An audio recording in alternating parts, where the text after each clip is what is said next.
Tole nagaan waaqayyo waaqa jiraata isiniif haa baay'atu barattootaa fi hordoftoota meetii chaanaal akkam jirtu nagaa keessanii an nagaa kootti galata waaqayyo gasinis baga nagaa keessan taatanii nagaa keeyyatti aansuudhaan egaa arra qabadde kanan isiniif dhiyaadhe egaa ati bakana waa'ee dhuma shurrubbaa waa'ee rifeensaa haasaa jirra arras waa'ee rifeensaa irratti naasuu barbaada gaaffii lamaaf deebii kennuun barbaada jechuudha. Inni tokko rifeensi kiyya baay'ee na jalaa gugguduufama maal gochuun qaba kan jedhu akkasumas immoo rifeensi kiyya qalamii dibachuun barbaada qalamiin gaariidha maal wayya kan jettan akkasumas immoo qalamiin immoo rifeensa koo dibadhee na jalaa balleesse maal gochuun qaba kan jedhuu fi gaaffii kanaaf deebiin kenna jechuudha. Inni tokko rifeensa gugguduufamu sararaan dubbadha jechuudha jalqabaa fi furmaata isaatoo hin dubbatin dura rifeensi keenya maaliif guduufama otoo dheeraa ta'ee jiru otoo gaarii ta'ee jiru maaliif rifeensi keenya guduufama kan jedhu dubbadha jechuudha. Isa kana jechuudha waan ofii kuna mudatee turedha jechuudha. Inni kuni yeroo duraa tokko baay'ee zayitii yookiis qibaatii rifeensa kiyya hin dibadhuun ture jechuudha. Miiccachuu kiyyaan dura malee erga miiccadhee ka'ee baay'ee ittiin dibadhu jechuudha. Kanarraa ka'eetu rifeensa kiyya baay'ee goggogaa deeme jechuudha. Gogaan kiyyallee baay'ee goggoguuraan kan ka'e jechuudha. Keessi isaa jechuudha akka waan furuufurii fakkaate waan hadhadiin jechuudha. Keessa na jalaatii kakkaa jechuudha. Miiccadhee otuma hin turiin bitan akkatti rifeensa kiyya qabadhu waan teediin keessaatii ka'a jechuudha. Maaliifan jedhu gaafa ta'a ture. Sanii booda loomiin bayeessa loomii dibadhaa jedhaniin arge jechuudha. Achuma loomii dibadhe. Loomii dibadhee bakki loomii dibadhetu yeroo sanaaf gaariidhuma ture. Rifeensi kiyyallee bakki loomii dibadhe ka jalli isaa kuni baay'ee lallaafe jechuudha. Achuma akkatti rifeensa kiyya fuulduraan akkatti qunxureetan jechuudha. Hunduma isaa jechuudha dibadhe jechuudha rifeensa kiyya. Akkatti qunxureen jechuudha. Akkattiin loomii akkasumatti muramaasaa itti dibe jechuudha. Achi sanii booda baay'ee lallaafe jechuudha yeroo sanatti rifeensisaa. Loomiin kun daan rifeensa namaaf lallaafisayyuu baay'ee jedheetan achumaaniin hunda isaatti loomii dibadhe jechuudha. Rifeensa kana hunda isaatti jechuudha. Baay'ee lallaafa jechuudha yeroo sanatti baay'ee lallaafisa jechuudha. Sanii booda guyyaa lama dibadhe akkasittiin jechuudha. Sanii booda rifeensi kiyyaa booda isaa ittuu goggogaate jechuudha. Loomiin egaa rifeensi kiyya jiidhina inni qabu sana hunda isaa irraa balleessee ittuu rifeensi kiyya goggogaa akka deemu na jalaa godha jechuudha. Sanii booda akkasii ilaalee tanan dhiise jechuudha loomii sana dibachuu. Ergaan dhiisee gugguduufama dhufe jechuudha. Isatti guduufama caafii irratti illee fiixa irratti illee guduufama seetanii walakkaa isaatti faa guduufama jechuudha. Yoonii kun yoon dhaadhu guduufama sana arga jechuudha. Baay'ee nama aarsa jechuudha. Maaliif guduufama kan jedhu na hangallee ture jechuudha. Sanii booda haariitan jechuudha. Quxuxxuri jechuudha. Quxuxxuri baay'ee qaqallisan jechuudha. Akka namni namaa dhawutti jechuudha. Guyyaa lama moo sadii irratti fudhate jechuudha. Quxuxxuri sana dhawuudhaafi dhayeetan hundumsa jechuudha.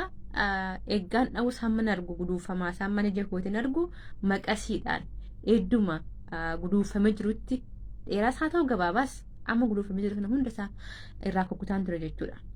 Sanii booda quxuxxuri sana dhaadhee akka ji'a darban ittiin ta'a jechuudha. Achitti deebisee tan otoo niikiin qibaatii dibadheen otoo niikiin achumatti miicee jechuudha. Quxuxxuri sana miiceen gaafa lammataa immoo qibaatii dibadheen hiikeen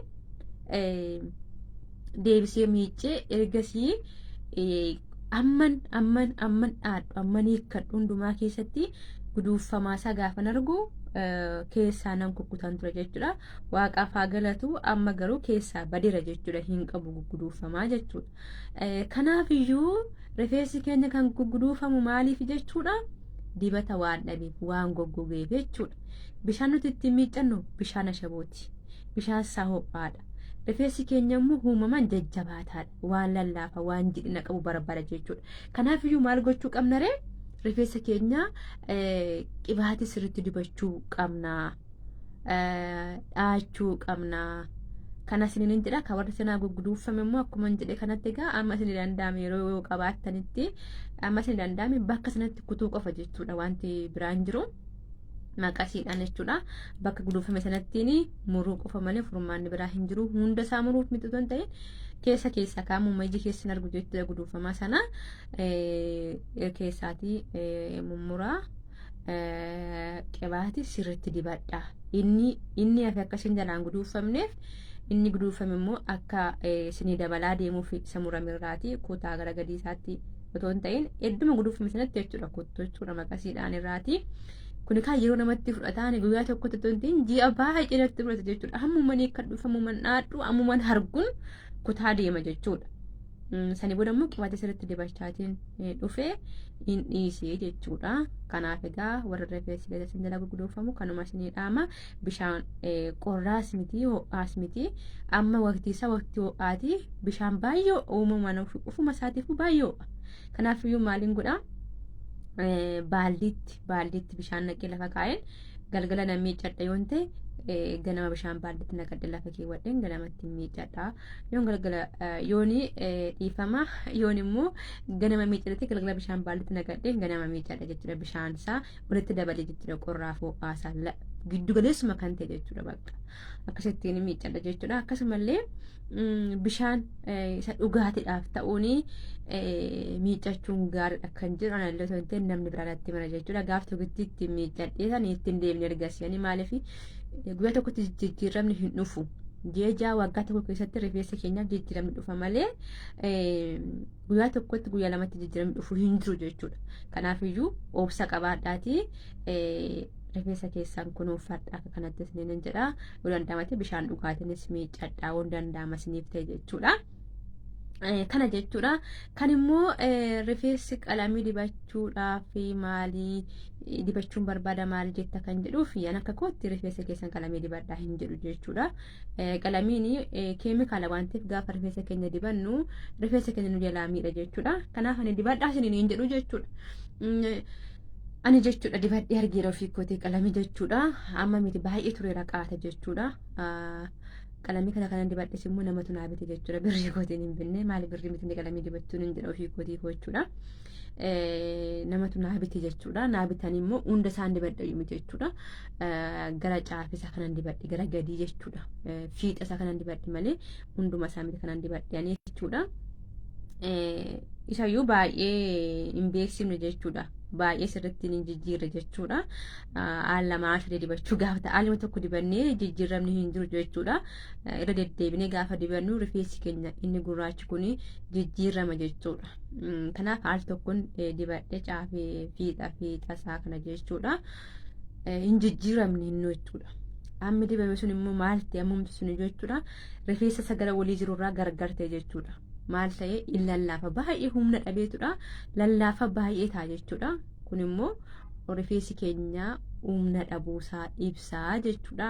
Asiin danda'u yoo tokko fannellee dafee ciccisa jechuudha. Maaliif keemikaala waan ta'eef jechuudha qalamiin suni. Sani booda gaa irraa nan murasiniin jira maqaa isaarraa badeera jechuudha. Kaayizeen dhaadhee quxuxurii dhaadhee fiixa isaarraa mummura waan ta'eef irraa badeera hirra hin jiru jechuudha. Amma qalamiin suni. Kanaafiyyuu qalamiin rifeensanii balleessaa itti fayyadaminaan jedhanii warri immoo rifeensi keessan qalamii isin irra ciccite immoo akkuma kan egaa rifeensi na jalaa guduufamee maal gochuun qaba kan jedhu waan biraatu hin ta'in egaa kunuunsaa zayitii rifeensa keessaniif qibaata rifeensa keessaniif ta'u dibadhaa amma ji'a 6 hamma ji'a 7 kana gidduutti obsaanii egaa jijjiiramni guyyaa tokkotti dhufu. Akkasumas immoo fiixa jechuudha maqasiidhaan irraatii mummuraa akka sanattiin inni ciccitaa sin jalaa ta'e irraa badaa deema. Inni jalaa margaa deemu immoo jechuudha guddataa deema jechuudha. Kanaafiyyuu akka sanaattiin fooyya'aa deema. Dhaadhaa qibaata sirriitti dibadhaa.